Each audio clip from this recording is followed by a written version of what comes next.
તો સુરેન્દ્રનગર જિલ્લામાં સાથણીની જમીનો પર થયેલા કબજા મુદ્દે કલેક્ટર કચેરી ખાતે જિગ્નેશ મેવાણી વિરોધ નોંધાવ્યો। સુરેન્દ્રનગર જિલ્લામાં સાથણીઓની 30,000 વીઘા જમીનો માથાભારે ગુંડાઓનું દબાણ હોવાનું જિગ્નેશ મેવાણીએ જણાવ્યું હતું।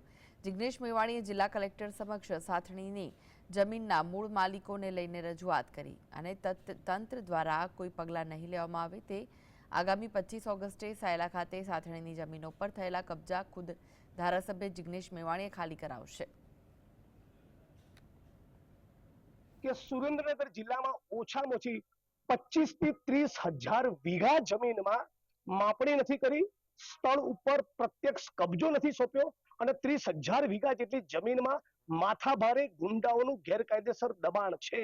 ગુજરાતના કોઈ પણ એક જિલ્લામાં કે દેશના કોઈ પણ એક જિલ્લામાં 25 થી 30,000 વીઘા જેટલી વ્યાપક માત્રાની જમીનમાં માથાભારે ગુંડાઓનું દબાણ હોવું એ રાજ્યમાં કાયદો અને વ્યવસ્થાના કેવા ધજિયા ઉડે છે અને ભારતના સંવિધાનનું કેવું